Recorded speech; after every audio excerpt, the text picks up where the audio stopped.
Assalamualaikum warahmatullahi wabarakatuh. Selamat berjumpa di Realita TV di acara Sarita Sarinya Berita. Ya, kali ini kita sudah kedatangan tamu nih. Terima kasih nih Pak Lius Sangkarisma ya. Sangkarisma. Aktivis yang aktif aja dari dulu, memang luar biasa staminanya nih Pak Lius ini ya. Nah, ini kan kita lagi bicara kasus yang memang tengah menjadi sorotan. Bayangkan ya pemirsa, jika di rumah kita begitu, tempat yang sudah kita diami bertahun-tahun begitu, tiba-tiba ada ujuk-ujuk orang ngasih surat. Maaf, Anda harus pergi gitu. Ada surat somasi, Anda harus pergi, rumahnya harus digusur, dibongkar. Gimana deh perasaannya? Dan itu tidak terjadi pada satu orang, tapi banyak kepala keluarga ya di desa Bojongkoneng di Sentul ini yang kita akan soroti. Kebetulan di antara warga itu ada tokoh publik ya yang dikenal publik, yaitu Rocky Gerung. Nah ini Pak Lius ini terkenal. Ini kita buka dulu nih Pak Lius ya, saya sudah udah kita jauhan juga dan juga sudah antigen tadi. Tapi begini Pak Lius, Pak Lius ini kan pernah viral gara-gara bilang katanya ada kejutan begitu di kasus Rocky Gerung ini. Seperti apa memang sudah menurut Pak Lius prospek kasus Rocky Gerung dan warga-warga di Bojongkoneng ini dengan kejutan itu apa pengaruhnya? Apa sih kejutan itu? Yang saya lihat begini, sebelum kasus itu mencuat, saya memang main ke rumah Pak Rocky Gerung. Ya, dia ada kongko-kongko.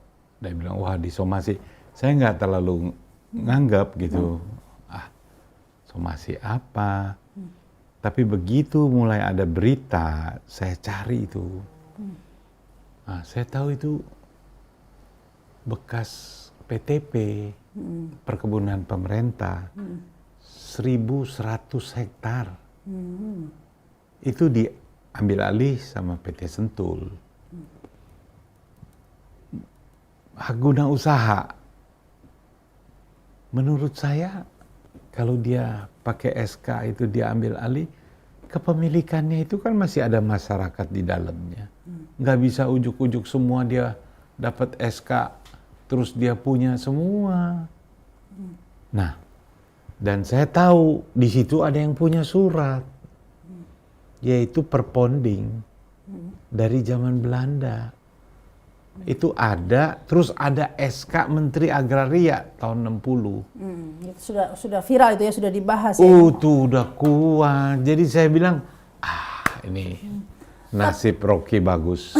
Dan warga-warga sih. Tapi yang menarik dari kasus ini ya adalah bahwa kasus ini sebenarnya sudah kerap terjadi. Sebenarnya sudah banyak, saya sudah sering mendengar cerita-cerita seperti ini. Kita warga yang sudah tinggal bertahun-tahun di suatu daerah tidak bisa mengurus sertifikat. Kenapa? Ternyata sudah kayak dikapling-kapling begitu Pak. Di SK, ya, dikasih SK buat satu pengusaha. Jadi semua itu harus jual ke dia. Nah ini ya alasannya itu untuk pengembangan daerah. Biasanya jadi real estate. Cuma pelaksanaannya nggak adil. Kadang-kadang pakai teror.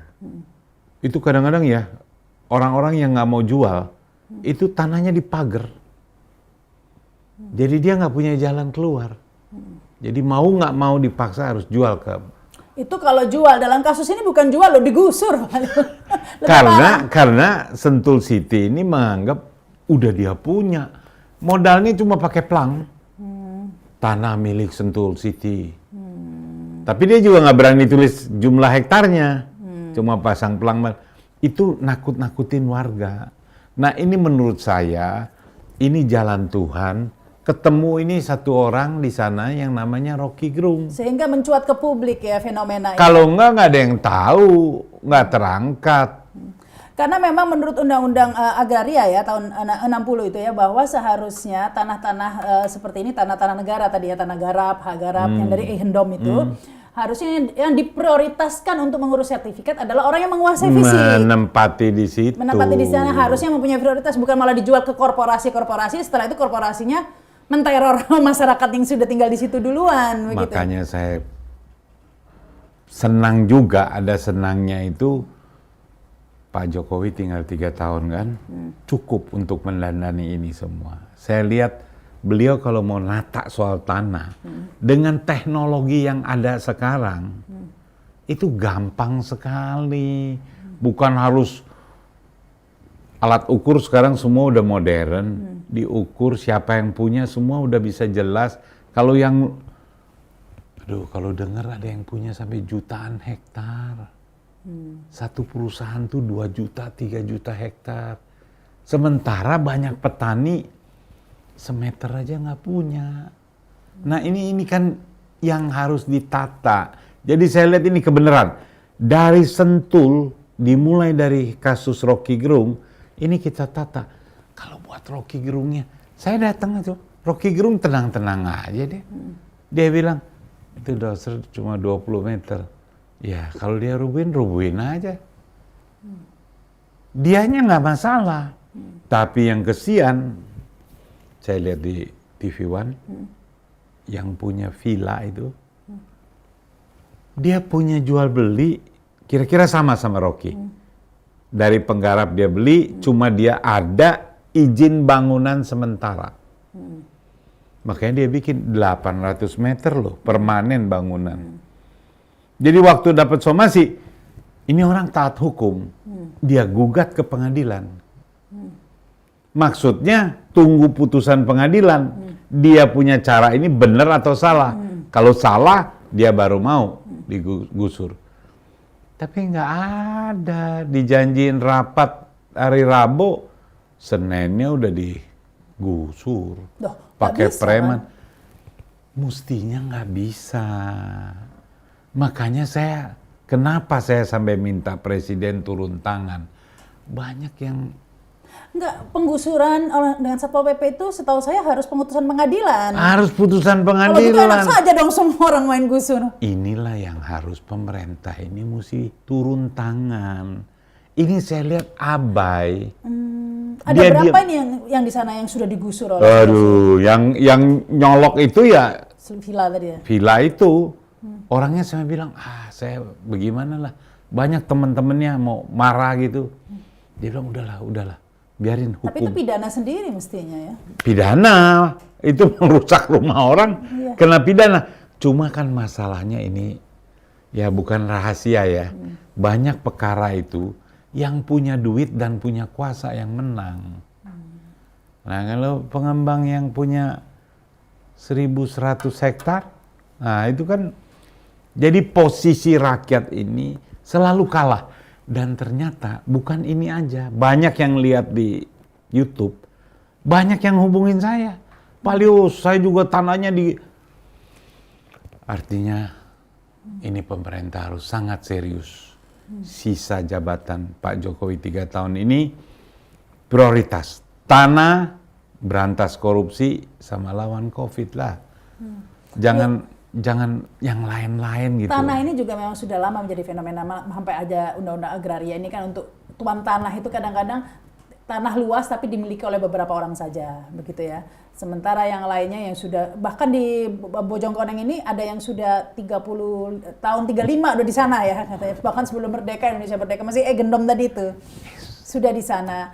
Terus tiba-tiba dari BPN ini ya, yang BPN mengeluarkan surat HGU ya, HGB ya, HGU jadi HGB. Langsung. Awalnya HGU, begitu Sentul City dia keluarin HGB. Kok bisa? Saya tuh aneh tuh. Kok bisa? Yang seharusnya itu bisa dilakukan di tanah-tanah telantar begitu katanya, bukan tanah yang berpenghuni. Kalaupun berpenghuni, dia mau pindahin, negosiasi ganti rugi gitu. Ganti rugi atau pindah tempat. Biasanya tuh kejadiannya dipindahin. Kalau dilihat banyak umat Islam dibikinin masjid, fasum-fasosnya. Itu banyak, makanya damai. Kalau ini kan enggak, kirim doser, kirim Satpol PP. Ada yang pakai preman loh, digebukin itu, saya lihat videonya tuh. Waduh, diuber-uber. Ini pemerintahnya jangan diem gitu, jangan diem, ini harus action, turun. Tidak boleh lagi ada doser, tidak boleh lagi ada pengusuran. Semua surat gelar, Bagaimana putusannya? Itu Harus cakep. putusan pengadilan memang ya. Iya. Ini bukan masalah Rocky Gerung ya, karena sebenarnya Rocky Gerung hanya salah satu yang membuat ini menjadi sorotan publik. Sebenarnya kasus-kasus seperti ini sudah kerap terjadi, bahkan di daerah-daerah begitu ya. Kalau kita lihat tanah-tanah itu ya, saya ke desa-desa itu saya suka iseng tanya gitu, sawah ini punya siapa? Nggak ada yang punya. Semuanya punya korporasi biasanya. Sawah-sawah itu. Petani itu udah buruh tani semua sekarang. Itu yang menyedihkan. Kita sebagai negara yang berdiri punya komitmen mensejahterakan seluruh rakyat Indonesia. Itu timpang. Semua yang kaya ini dari mana sih? Dari SK. Dikasih HPH, dikasih HGU, dikasih pertambangan. Dari itu dibawa ke bank, minta kredit. Enak kali. Sedangkan penduduk yang di situ sebelum Republik Merdeka, dia udah bercocok tanam, itu nanti jadi objek gusuran. Kalau yang manusiawi itu, dia pindahin satu komplek, dikasih, dibikinin fasilitas, dapat duit, baru sisanya dia bangun. Itu yang manusiawi. Ada juga pengembang yang begitu. Saya nggak salahin pengusahanya ya. Pengusaha ini biasa otaknya itu bagaimana untung gede. Selama nggak dilarang, dia lakukan itu. Kalau perlu dia suap kan. Nah, pokoknya jalan. Tapi kalau pejabatnya ini betul-betul menjalankan amanah dari konstitusi ini, mensejahterakan seluruh rakyat Indonesia, lu nggak bisa, lu nggak boleh begini. Ini harus pasti si pengusahanya nurut. Kenapa? Dia hitung, wah gua masih untung juga nih. Cuma nggak untung 2-3 kali lipat harga awal, ya gua cuma untung 30%, boleh lah. Masih cuan katanya. Ini, jadi jangan salahin pengusahanya. Kalau saya sih salahin, itu yang dapat amanah menata masalah pertanahan itu, yang ikut bertanggung jawab. Kalau nggak sanggup, mundur. Kalau nggak mau mundur, presiden kan punya otoritas, hak prerogatif. Ada yang nggak bener, ganti. Jangan udah korupsi baru ganti. Jangan. Tanggung jawab, karena itu presiden yang memberikan mandat dia jadi pembantu. Membantu itu harus sesuai dengan presiden punya ide. Kenapa saya masih minta Pak Jokowi? Karena saya kan dulu dukung Jokowi. Dari mulai jadi gubernur DKI, jadi presiden 2014. Kita bikin posko, kita kampanye. 2019 saya nggak dukung lagi. Saya maunya Pak Prabowo. Nah, kalau udah Pak Prabowo kalah dan Pak Prabowo nyerah dan masuk di dalamnya, harusnya bisa lebih kuat dong. Nah, tapi kan orang banyak yang salahin.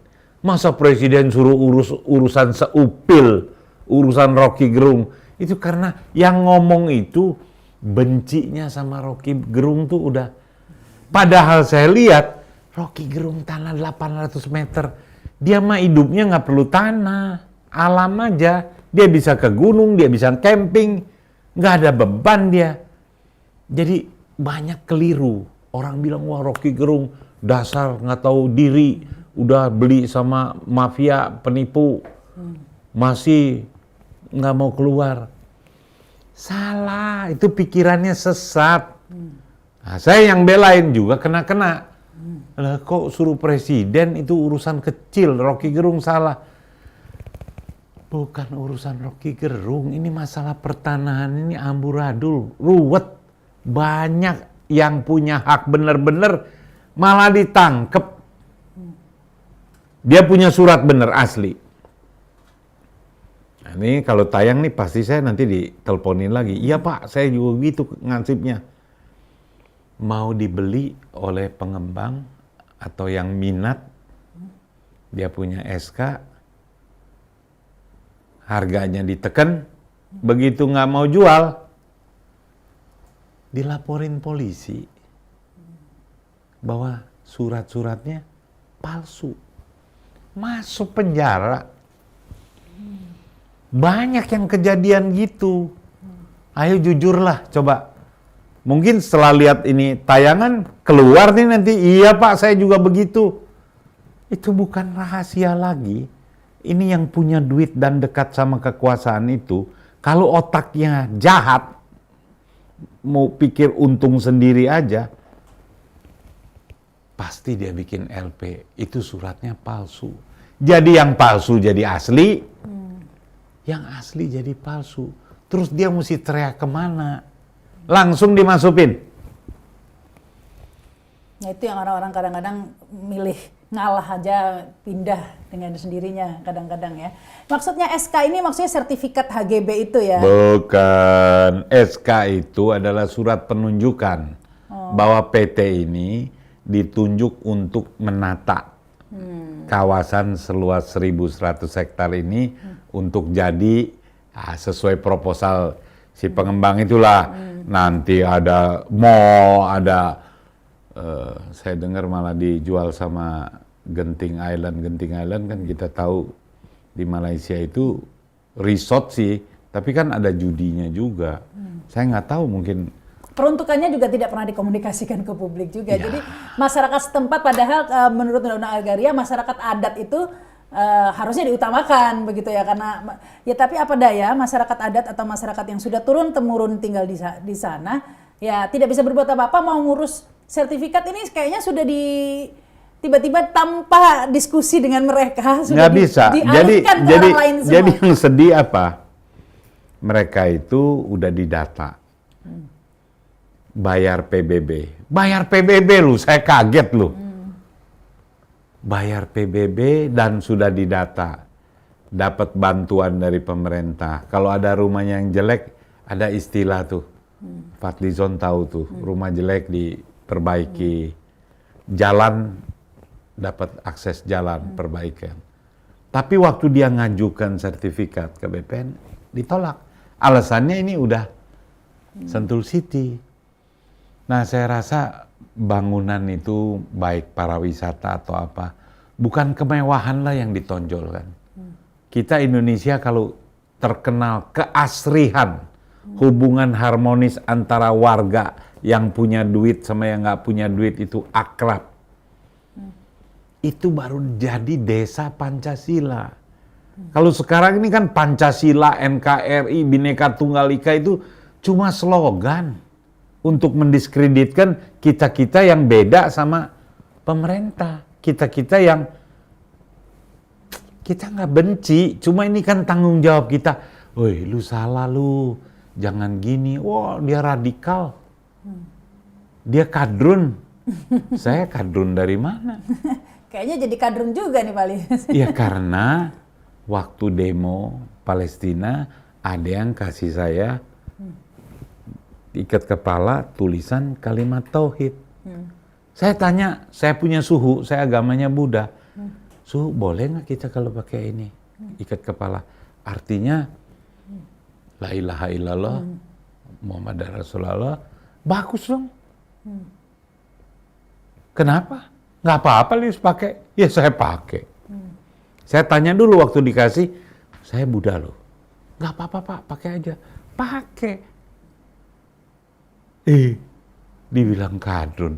Saya bela, ini bela. Kita punya politik luar negeri kan bebas aktif. Segala bentuk penjajahan di dunia ini harus nggak boleh ada. Apalagi Palestina itu, waktu kita merdeka dia memberikan dukungan. Apa sih salahnya? Kita ikut memberikan suara. Ya yang terjadi di sini sebenarnya di Sentul ini kembali kayak Palestina kecil juga, orang digusur dengan semena-mena begitu. Dan dituduh macam-macam. Dituduh nyerobot tanah lah. Hah?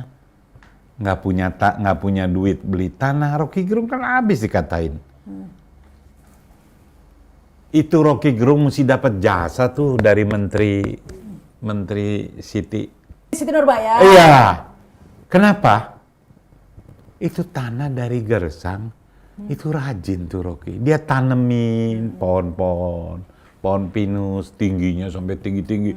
Jadi sejuk, bagus, enak, asri. Itu padahal jurang. Rajin, dia tanam pohon jeruk, tanam pohon, segala dia tanamin. Ya tanah garapan, digarap lah ya. Cuma 800 meter. Itu harusnya kasih dia 20 hektar. Jadilah itu hutan kan. Ya karena memang menurut peraturan itu seharusnya hanya perkebunan yang bisa ribu-ribuan hektar itu, bukan real estate. Ini salah lah. Makanya saya bilang ini jalan Tuhan. Kejadian Rocky itu bukan Rocky mau tanahnya. Tanahnya dikasih sama penduduk. Itu asli, saya tahu itu. Karena ya dia kan hidupnya udah kayak petapa. Kalau di Buddha itu jadi petapa dia. Nggak ada lagi terikat kekayaan. Aduh, saya berapa kali ke rumahnya. Luar biasa nih. Nah ini yang harus pemerintah dorong.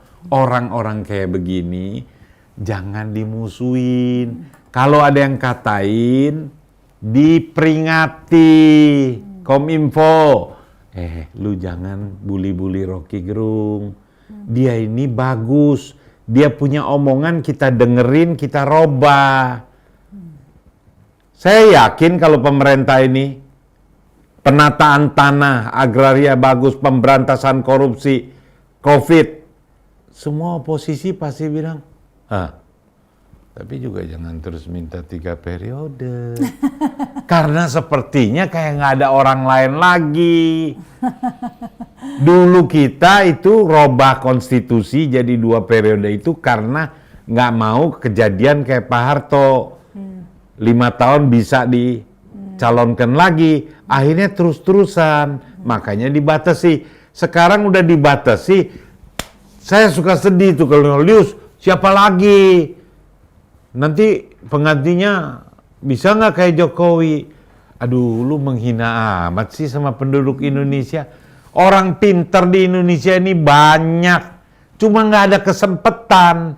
Nah sekarang kesempatannya kan dahsyat loh. Ini partai-partai semua bilang, Pak Jokowi udah on the right track. Semuanya oke. Besok Pak Jokowi 3 periode semua juga oke. Jadi harus Pak Jokowinya sendiri yang bilang, nggak mau. Jangan berpikir itu. Itu pengkhianatan terhadap Undang-Undang Dasar. Udah bilang sih, tapi kadang-kadang jika rakyat menghendaki kan lain lagi. Itu jangan. Itu dia harus potong. Kemudian dia tata nih, sisa 3 tahun ini agraria penting. Supaya nanti pada saat saya tinggalin, rakyat semua udah punya tanah. Saya sih nggak masalah tuh. Kalau tanah-tanah yang besar-besar itu dibagi semua ke rakyat. Jadi rakyat punya sertifikat tuh. Iya, katanya bagi sertifikat. Ternyata yang dibagi ke korporasi sertifikatnya. Ada, bagi ada. Cuma kadang-kadang nggak tepat sasaran. Habis bagi, ditarik lagi. Ada kejadian itu di Sukabumi itu. Habis bagi sertifikat, ditarik lagi. Karena mungkin orangnya, jadi cuma ngejar buat seremonialnya, bukan tulus benar-benar. Nah mudah-mudahan nih, kejadian kasus Rocky ini ditata, Sentulnya diajak bicara, itu udah lapangan udah jangan ada doser, jangan ada preman. Tapi sekarang katanya buldosernya udah pergi ya? Pergi kan bisa datang lagi, tapi ini komit betul. Bisa bupatinya di sana bicara atau gubernurnya. Gubernurnya kemarin disamperin sama aktivis Iwan Sumule ya. Iya. Gubernurnya nggak mau terima. Mestinya terima dong, jelasin di situ. Saya selaku gubernur menjamin tidak akan ada penggusuran sebelum diperiksa siapa yang paling berhak di tanah itu. Karena kata BPN itu diberi HGB karena ada rekomendasi dari gubernur dan bupati atau gimana gitu kan ya kan? Bukan rahasia. Yang dapat rekomendasi ini biasanya yang bayar. Itu bukan rahasia. Kalau nggak bayar nggak dikasih rekomendasi. Kenapa bisa gitu? Karena jadi gubernurnya mahal. Keluar duitnya mahal. Tadi saya bilang 2024 threshold presiden ini kasih 0% dong. Jangan mesti 20%. Kalau 20% akibatnya kan transaksi lagi. Itu yang saya kadang-kadang ya bingung ya. Masa nggak pada mikir sih? Ya kayaknya nasib kita nggak akan berubah ya kalau presidensial threshold-nya dirubah. 20% artinya yang Ya, maju ini ya orang yang bisa bayar partai, yang partainya segitu, itu aja. Dan kita tahu semuanya bilang Jokowi udah on the right track. Kalau udah on the right track, nggak ada yang susah lagi. Ini masih banyak yang susah, masih banyak yang terlantar. Ya masalah. Tapi yang menarik ini, kenapa sih Pak Lius masih menyebut-nyebut Jokowi, padahal kan di kasus KPK aja misalnya, ada 56 pegawai KPK yang dipecat, itu Jokowi sudah mengeluarkan statement, kok semua dilempar ke saya katanya, apalagi soal Rocky Gerung kok sama Pak Lius dilempar ke Jokowi lagi. Presiden itu powernya very powerful. Dia dapat kekuasaan ini dahsyat. Dia bisa atur tuh partai-partai. Jadi kalau bukan dia mau suruh siapa lagi? Kalau Pak Jokowi udah rasa nggak mau, ya kasih yang lain lah. Saya rasa ya, kalau saya jadi presiden juga nggak susah tuh. Kenapa saya ketarik sama Jokowi? Saya anggap dia jujur. Dia nggak punya keinginan mewah-mewah. Sederhana, sepatunya murah, bajunya murah. Sebetulnya syarat jadi presiden itu satu, dia nggak mau menambah kekayaan dia komit sama rakyat kecil, beres. Cuma ini gangguannya memang berat. Belum jadi dia ngomong gitu, begitu jadi itu yang nganter duit nggak bisa diterima, dia jalan samping, jalan kiri, jalan atas, jalan bawah. Itu yang bikin akhirnya nggak mau copot. Nah, saya kenapa tetap Pak Jokowi? Bapak masih 3 tahun. Waktu 3 tahun ini jangan sia-siakan. KPK, itu saya udah ngomong. Sedih saya. Orang yang nangkepin koruptor besar, dibilang nggak lulus tes wawasan kebangsaan. Aneh buat saya. Dan akhirnya dipecat begitu, dan ya tidak ada apa ya yang bisa Pak Jokowi udah bilang jangan sampai karena tes wawasan kebangsaan orang ini dipecat dari KPK, itu statement presiden. Ya dulunya, sebelumnya. Kadang-kadang lain dulu, lain sekarang. Lu jangan ngomong gitu lu. Kita ingetin, suarain nih. Bapak mungkin melalui teman-teman nanti sampai juga, kan ada rasa juga. Oh iya ya, dulu saya pernah ngomong gitu. Saya curiga ya, Pak Jokowi ini sebetulnya nggak baca berita, nggak nonton berita. Cuma mendengar pembisik-pembisiknya saja. Bukan, berita itu sampai dari udah orang-orang yang udah screen. Ini bagus, Pak Jokowi sukses, Pak Jokowi hebat. Bagi-bagi, lempar-lempar. Penuh karisma ya. Pak, Bapak tuh sampai orang masuk-masuk God, karena God. karismanya. Jadi nggak ada yang berani ngomong, Pak, jangan gini loh Pak.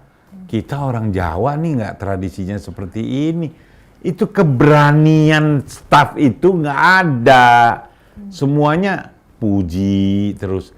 Jadi saya curiga nih Pak Jokowi terima masukan, berita yang Pak Jokowi baca itu sudah screening, bagus semua. Coba Pak Jokowi kalau Harusnya dengerin Realita TV ya Pak ya? Iya, lihat saya dah. Tahu masih inget nggak?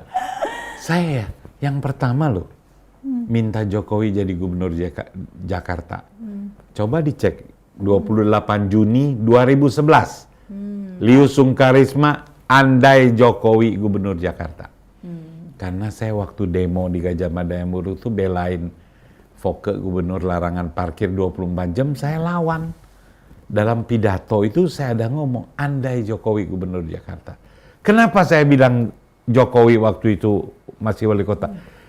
Kita jatuh hati, kalau dia mau gusur itu dia ajak dialog. Tapi sekarang jadi presiden, kok nggak mau sih? Rocky Gerung dipanggil, Riza Ramli dipanggil, kok Habib Rizik dipanggil, bukan di penjara. Apa sih sebetulnya maunya lu orang? Kan presiden kan boleh mengayomi seluruhnya warga negara. Ini mah dimusuhin terus baser-baser. Kan memang ada kan anggaran. Ya miliaran itu apa? Kemarin oke lah waktu bertarung mau menang lagi pakai buzzer bayar anggaran. Saya masih maklum. Tapi ini kan udah selesai. Pak Prabowo, Sandiaga Uno udah menjadi pembantu Pak Presiden. Cukup dong. Jadi ini memang luar biasa ya, memang yang terjadi terakhir ini. Memang ya sekali lagi ini kan bukan hanya Rocky Gerung saja, tapi beberapa warga, ada 90 kepala keluarga katanya ya, ada bahkan 6 ribuan orang begitu katanya. Iya, iya. Yang mengatakan seperti itu, tapi saya sering ya di daerah-daerah begitu, kalau memang kadang-kadang ada, bukan seperti kasus Rocky Gerung ini, ada orang yang menduduki tanah liar loh, memang bukan tanahnya tapi diduduki begitu, yang sudah jelas-jelas tidak punya hak, itu pun saja nggak bisa digusur secara tidak manusiawi kan, kadang-kadang tetap aja dikasih kerugian, dikasih biaya pindah. Satu menurut saya, kita harus senang tuh, kita harus bangga kalau ada tanah yang kosong, itu orang tiba-tiba dia menggarap, dia usaha, dia tanemin. Itu artinya warga negara Indonesia ini rajin. Kan nggak semua orang mau bertani. Tapi dalam hal ini mereka mempunyai surat hak garap itu mereka ya dalam. Karena dia garap, dia bayar pajak, ya dia punya hak garap. Itu kayaknya udah, kalau yang umum ya, itu yang punya tanah, ya ada uang kerohimannya lah. Itu udah umum. Tapi ini kan dahsyatnya ini, kalau yang pegang korporasi gede, deket sama penguasa, duit banyak, gusur aja. Nah ini yang nggak boleh. Dan ini bukan rahasia umum ya, banyak yang tersangkut KPK gara-gara kasus Sweeteng sendiri dari pemilik Sentul City juga pernah mengalami kasus serupa begitu ya. Saya nggak tahu kasusnya, cuma yang pemilik Sentul City ini pernah kena hukuman karena ngasih duit bupati. Nah, ini kan penguasa kan bupati. Nah ini mestinya jadi pelajaran, ini nggak boleh terulang lagi. Bukan berarti Sweeteng udah kena hukuman terus nggak boleh dagang atau nggak boleh usaha. Dia sudah menjalani hukuman, tapi jangan. Maksudnya praktek-praktek seperti itu kerap terjadi. Waduh, jadi banyak seperti modus-modus seperti itu kerap terjadi. Banyak kepala daerah yang tersangkut KPK. Seperti itu, termasuk pengusaha banyak yang tersangkut KPK dengan modus-modus seperti itu ya. Akhirnya rakyat yang tidak punya akses dalam permainan-permainan seperti itu, ya hanya bisa menjadi penonton begitu ya, dan kemudian digusur, menjadi penonton pembangunan. Karena itu mahal, jadi pejabat mahal. Mesti bayar partai, waktu kampanye juga bayar. Akibatnya begitu duduk. Nah, ini yang harus dirubah. 3 tahun sisa Pak Jokowi ini, satu, bikin perpu. Nggak ada tuh presiden threshold. Waduh, itu dahsyat. Jadi beliau begitu selesai, tumbuh orang-orang yang punya potensi, dan rakyat ikut memilih. Jaga betul tuh KPU-nya. Supaya jangan lagi ada kecurigaan, wah curang, wah itu. Ini tugas Pak Jokowi. Menyelesaikan tugas, serahkan kepada generasi mendatang. Bukan terus bilang, kalau rakyat menghendaki, itu kan kita jadi ngilu lagi. Katanya barusan kemarin yang dorong-dorong saya itu nampar muka saya, cari muka. Nah jadi konsistensi ini tentang ucapan Pak Presiden ini harus bikin rakyat tuh adem, tenang. Ya. Tapi ya tadi itu saya setuju juga Pak Lius bahwa ini kuncinya di presiden threshold, karena kalau tidak tetap dengan cara 20% ini untuk mengajukan calon presiden, akan muncul calon presiden Jokowi-Jokowi yang lain begitu ya. Karena seorang presiden yang tersandra oleh partai, karena untuk menjadi presiden harus dukungan banyak partai yang 20%. Akhirnya terciptalah presiden-presiden yang sama. Intinya meskipun tiga periode, presiden kita tetap sama, gaya pemimpinnya akan sama. Ini betul? berani lo ngomongnya lo. Ya kalau nggak ada ya kan sama aja, ganti nama aja. Ini Rama namanya. Sarita belum pernah kena pasal makar. Bukan. Kalau saya udah agak takut saya. Ya enggak, saya cuma menyoroti presidential threshold yang memang sudah disoroti banyak pihak, Pak Lius. Iya. Ya akan menciptakan ya semua presidennya cuma ganti nama, tapi pemain di belakangnya dia lagi kan. Itu cuma ganti bonek. diungkapkan juga oleh Rocky Gerung. Kalau caranya begini, maka 2024 akan melahirkan presiden yang sama. Presiden yang didukung oleh penyandang dana. Nanti dia yang ngatur ini. Ini kita harus robah. Jangan ulangi lagi. Kemarin kita bukan salahin Jokowi. Udahlah, ini nasib kita udah ketemunya yang begini.